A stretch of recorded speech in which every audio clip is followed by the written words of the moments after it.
"It's out by the dumpster. You better send the money. I could get fired for this." Mark sighed as he read the message, pulling on his pants as he grabbed his car keys. He'd have to be quick before someone figured out what it was. Kevin hadn't been wrong. He and Mark could get in trouble for what they were about to do. Kevin could get fired, but Mark could very easily be arrested for trespassing. He didn't work at the prison anymore, and Stragview didn't forget slights upon its honor like someone quitting. It didn't matter, though. He needed that damn chair. Mark had been working at Stragview for about 2 years when he finally hit the big time. When you were a male and relatively consistent in your work schedule, it was only a matter of time before they put you in confinement.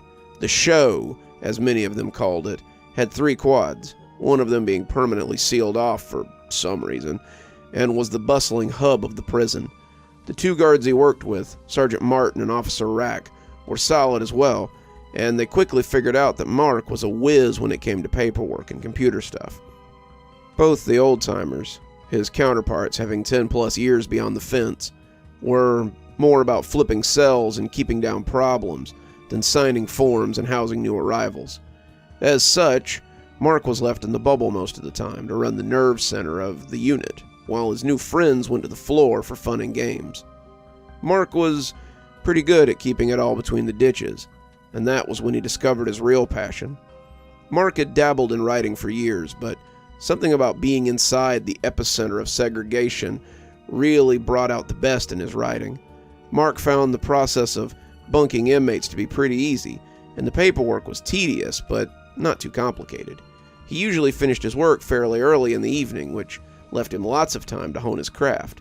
He'd been working on the same novel for years, a bit of grimdark sci-fi set in his own little universe, but he'd never really been motivated to finish it. The novel was a hobby, something to pass the time when he had nothing better to do. And now, as he sat and watched the 2 go about their daily chores, he found that he suddenly had nothing better to do. He fell in with both feet, and night after night he found himself at the keyboard of the dorm computer as he banged out chapter after chapter. The longer he worked on it, the more he realized that what he was writing was actually pretty good. Better than good, even. He was writing better than he'd ever written, and whether it was the ambience or some latent ability coming out in him, Mark found the pages were coming together easily. The story was great, and the descriptions painted a picture of his universe that he had never thought possible. The few people he let read it couldn't believe that he'd been the one to write it, and they pressured him to submit it. "Who knows," Sergeant Martin said after looking over it before chow one morning, "you might actually make it out of this shithole with a story like this." Mark had laughed at the time, but he couldn't have guessed how right the man would be. Mark pulled into the parking lot and looked for the dumpster. Kevin said that he'd put it behind the green dumpster next to admin, and as he drove around the ominous wooden building, he saw the dumpster in question. The lids were open, and Mark could see the flies swarming from here. The bag sat poking from the hole, black and glistening in the midday sun, and Mark hoped none of the smell would stick to his new chair. He had to be quick, he told himself, as he pulled up beside the dumpster and took one more look for anyone who might be watching. This was private property. If he was caught out here taking things from the dumpster, they could make trouble for him. He climbed out of the truck, a bag of trash in hand, as he approached the dumpster. He was just some guy from admin who was tossing some truck garbage, nothing out of the ordinary. As Mark came around to the side of the dumpster, letting the bag fly in a lazy arc, he saw what he had come for. The chair was beautiful, just as he remembered it. The wood on the armrests and the feet were stained a dark brown, the faux leather a deep, reverent blue. It would support his back and head, cradle it for maximum creativity. It hadn't changed a bit, and he wondered how they had let Kevin take it to the dumpster at all. A chair this pristine, this undamaged by careless boots and oversized backsides, came around once in a career. He suddenly didn't care who saw him. Mark lifted the chair gingerly and put it into the bed of the truck. He carried it the way he might his wife as he brought her over the threshold, and the blanket he had brought made for a buffer against the scratchy bed liner. As Mark lifted the tailgate, he couldn't help but smile at the chair as it lay there benignly. He had it. The last piece of the puzzle. Now he could finally get back to... Mark? Mark stiffened, turning around slowly as a smile stretched painfully over his face. He recognized the voice, but her name escaped him. The smiling brunette was about a foot away from him, leaning out the window of her car as she greeted him. She'd been on Mark's shift. They had spoken many times on the occasions when he'd come to the captain's office or found himself on the yard, and Mark might have even considered asking her out once. Now she was an obstacle, one more thing to overcome, so he could return to his work. "I thought that was you. What's a big-time writer doing in a place like this?" Mark stepped closer to her car, grinning as he leaned down and hoped it looked natural. "Just had to come talk to HR about the rest of my vacation time. They still haven't paid me for all of it, and I could use the money until my royalty checks start evening out a little." He prayed silently behind that smile that she couldn't see the chair as it lay there in the bed of his F-150. It was his chair, and she couldn't have it. "I'm so jealous.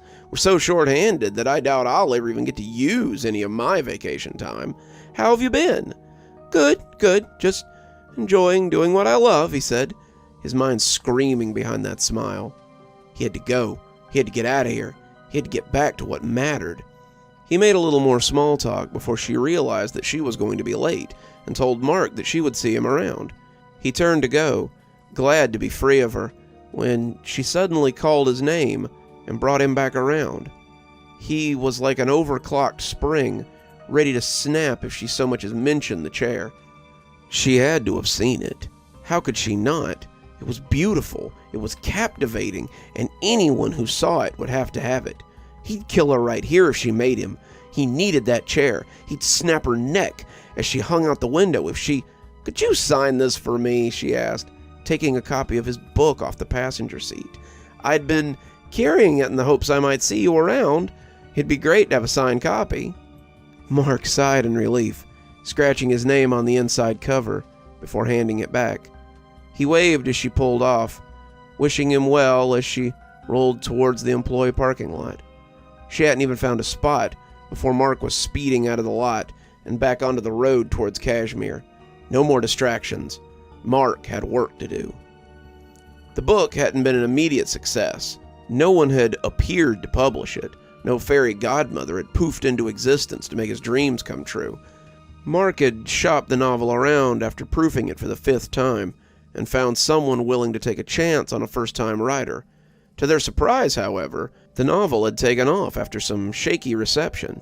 It wasn't everyone's cup of tea. Grimdark tales rarely were. But as it found its audience, Mark was astonished at the praise he received. When the publisher called to let him know that he'd broken 1,000 copies, he was tickled. When they called a week later to inform him that it was more like 50,000 copies, Mark was astonished.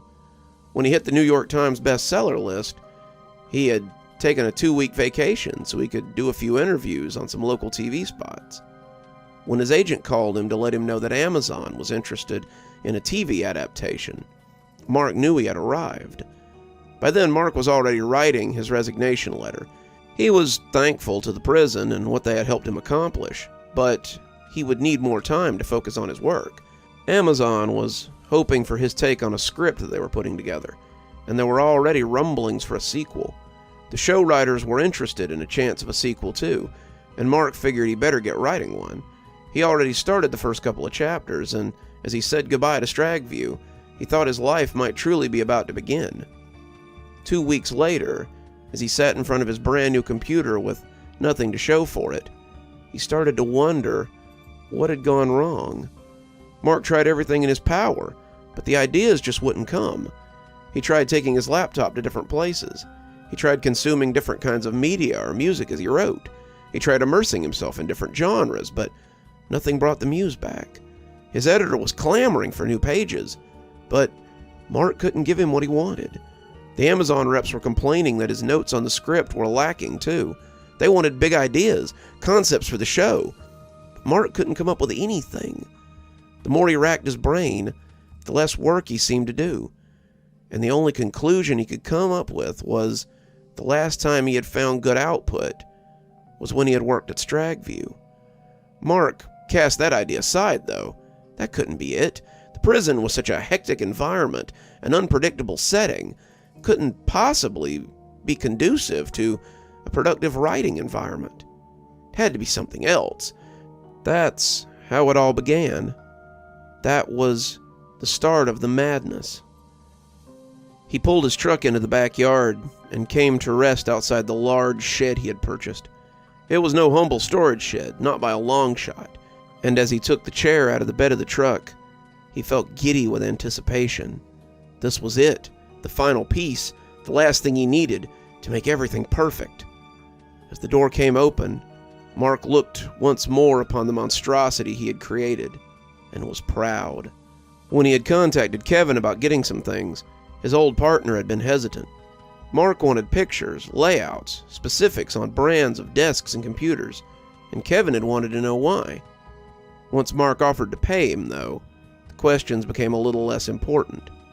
Mark had constructed the desk first, a long workspace made of formica and wood, every chip and every dig the same as the one that had sat in G-Dorm, thanks to Kevin's photos. Then the computer, an old 2005 model that Mark had picked up pretty cheap. Having it come with the same OS and program was a little more expensive, but nothing too ridiculous. Then came every basket, every folder, every coffee cup, every roach stain present on the booth, a microwave from a yard sale, a coffee pot from a Dollar General, paper and flyers, and all of them custom printed. It took months of work, but when Mark finally looked at the finished product, he knew he'd done it. When he sat down to work, however, he knew immediately something wasn't right. The windows had been wood instead of metal, but the computer monitors that he played the security footage through were a stroke of genius. The footage had been hard to talk Kevin into, but the money had gone a long way. Kevin was in a lot of debt, like most COs Mark knew, and the cash he was getting from this little project was likely helping him dig himself out of it.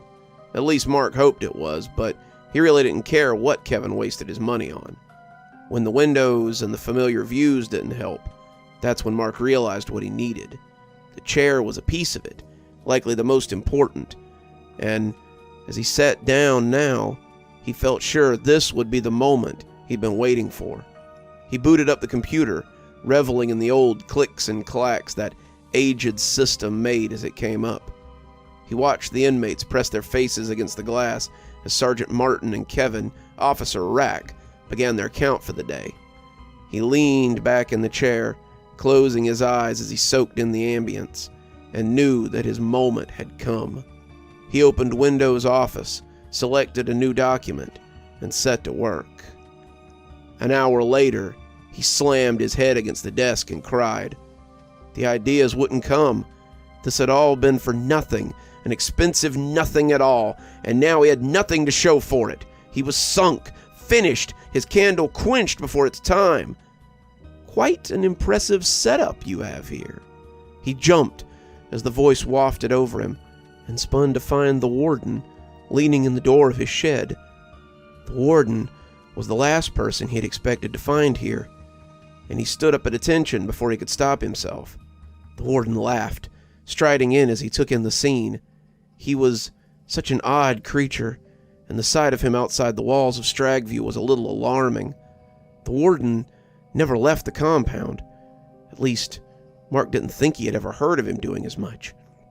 Now he was here, standing inside Mark's shed and judging his efforts. And Mark wasn't sure what he expected. Security footage? Pictures of secure locations within the prison? A chair with the maintenance ID still engraved upon it. I've got enough here to have the police put you away for a very long while. I could probably get Officer Rack too while I'm at it. But I've got a much better idea. Mark shuddered as he watched the man circle like a shark, still not sure what he expected. This isn't going to work, Officer Danbury. This hollow shell isn't going to give you what you need. And I think you understand that now, don't you? Mark nodded, hanging his head in defeat. You need the magic that hangs around Stragview. Something you can't get from a chair and a desk. You happen to be in luck, because I need something as well. He stopped then, and as he smiled at Mark, he could swear the man's eyes glittered like brimstone. I need staff that are loyal to me, loyal to Stragview. Staff who know that if they choose to desert me, I can take that which they covet at a moment's notice. You want to write, to continue to grow your star. You need Stragview as much as it needs you. The two stood and stared at each other for a count of 5 before Mark asked the question the old shark had been waiting for. When do I start? Oh, you'll have to go through orientation again, since you've quit. You might even have to prove to your old captain that you belong in confinement again, but I think you'll make it back sooner than you think. Orientation for new hires starts Monday, and I'll expect you in the training building promptly at 5 a.m. Mark wanted to protest, but he knew now what the price for disobedience would be. He nodded, watching the warden step out of his shed as he walked towards the road. Mark saw no car, no means of conveyance, and wondered how the old imp had gotten here so quickly. "And Officer Danbury," the warden said, drawing Mark up sharply, "next time you think about leaving to pursue greener pastures, remember how far the warden's grass stretches." The warden left him to his contemplation then, smiling as he felt the weight settle on his newest acolyte's soul. None of them understood the magic of Stragview better than he. It was why he'd built the prison there in the first place. Some of them might tap into that deep wellspring that lay beneath Stragview, but none of them would ever understand it. It gave them visions, it helped them thrive, but in the end, it only added strings that the warden could use to make them dance. You're still here. I thought you might be. Thanks for joining me for tonight's story. If your insatiable appetite for horror knows no bounds, might I suggest one of our playlists, or one of our previous stories in the archive? There should be one appearing at the end of the story any minute now. And of course, if you're not subscribed, why not go ahead and hit that subscribe button? Maybe hit that notification bell so you don't miss any of the spooky things that we do here. If you prefer your horror a little more analog, you can always pick up one of my books. There's a link below to my latest, and it'll take you to all the great things that I've posted on Amazon. For my book lovers in the audience, I always suggest coming on down to Patreon so you can become part of my ghostly reader tier and get a book anytime I write one, which is usually about twice a year. Speaking of my patrons, let's go ahead and thank them, shall we? Thanks to Unicorn Hollow for being our spooky ghost contributor. Thanks to Janet and Lady Vengeance for being our spooky skeleton tier contributors. Thanks to Hi Stacy, Winter, Xaronan, Emily Coltsfoot, Stephanie Carrington, Marianne Schuler, Tyler Parker, and Jennifer Damron for being our ghostly reader tier contributors. Thanks, everyone. We just couldn't do the show without you. If you think you might like to support the show in a more monetary fashion, come on down to Patreon. I have many tiers. I'm sure you'll find one that suits you best. I always recommend the ghostly reader tier since you get a signed book anytime I write one on your doorstep. But I have many tiers, and again, I'm sure you'll find one to suit you. And as always, thanks for stopping by. Dr. Plague, signing off. Have a wonderful evening.